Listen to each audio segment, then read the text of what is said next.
Hola, yo les voy a hablar sobre las estructuras de mente de Howard Gardner. La inteligencia no es una capacidad fija, sino desarrollable. El psicólogo y docente Howard Gardner ha planeado que la teoría de las inteligencias múltiples.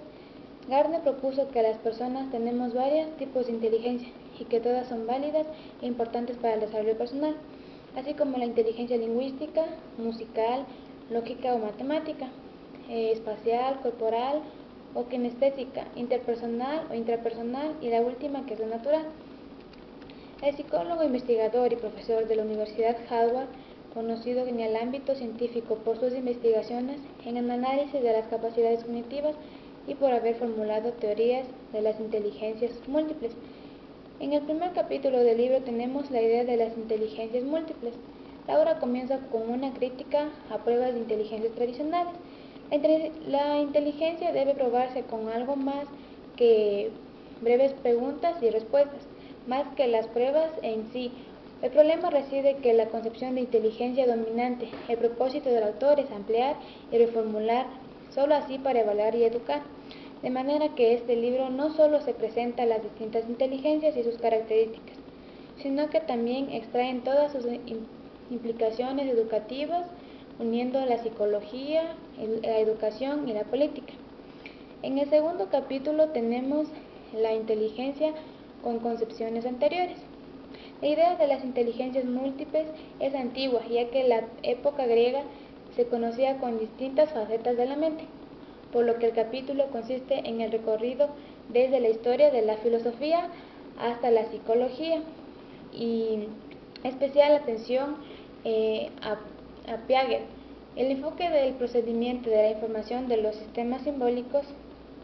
En el capítulo 3 tenemos los cimientos biológicos de la inteligencia.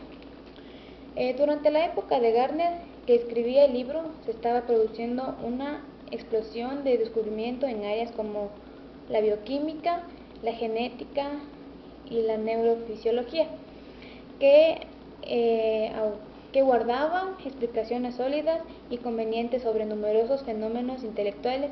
Él dedicaba la mayor atención para hablar de la genética y exponer la perspectiva de neurobiología.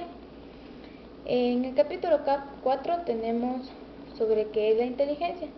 En primer lugar, hay que aclarar que no existe y jamás puede existir una sola lista irrefutable y universal de las inteligencias humanas, pero es necesario mejorar la clasificación de las competencias intelectuales humanas. Comienza por los requisitos de la inteligencia. En cuanto a la teoría de las inteligencias múltiples, como un todo de sus prerequisitos sería que abarque una gran gama razonable de completas habilidades valoradas para las culturas humanas. A continuación, se centra en los criterios de la inteligencia. Es consistente que la dificultad de la elección de los criterios, que es difícil determinar si una posible inteligencia satisface los criterios de los apropiados. Gardner presenta una serie de criterios que pueden servir y juzgar una inteligencia cotidiana. El posible aislamiento por daño cerebral. Una facultad del cerebro puede ser dañada con independencia de otras facultades. La insistencia de los prodigios y otros individuos excepcionales con las habilidades muy concretas. Una operación modular o conjunto de operaciones identificables.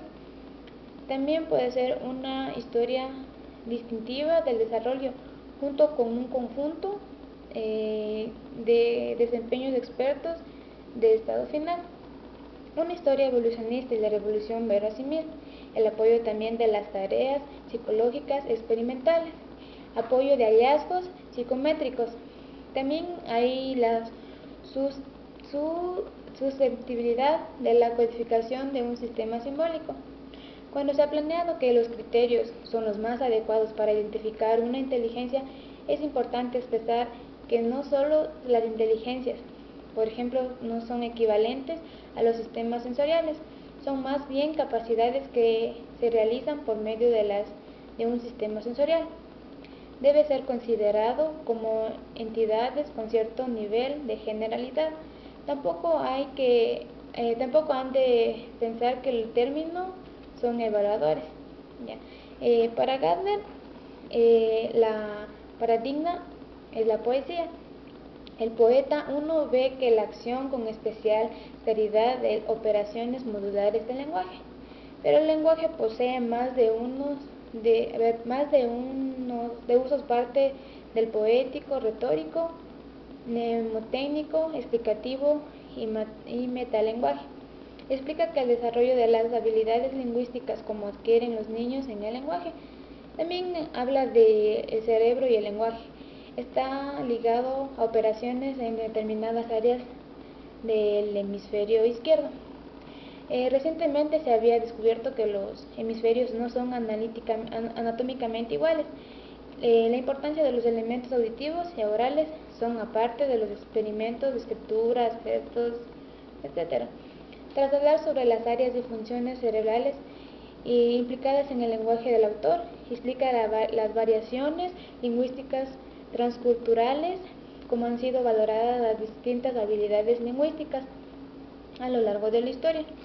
Y en diferentes civilizaciones también se ocupa del lenguaje como instrumento irrepasable de la vida cotidiana, como es el lenguaje, la comunicación en una forma de vivir. Ya, en el capítulo 6 tenemos la inteligencia musical. La música es una disciplina más que se ha hablado de grandes talentos, genios y precocidad. Desde luego, ese talento puede haberse heredado, pero por factores ambientales, ya sea que la familia sea de músicos o juegan un papel fundamental en programas de enriquecimiento. Como en el caso anterior, Gardner comienza su exposición apoyándose en los profesionales de la música, aquellos individuos que poseen la inteligencia en alto grado. Después presentará el estado final de la inteligencia musical y describirán algunas.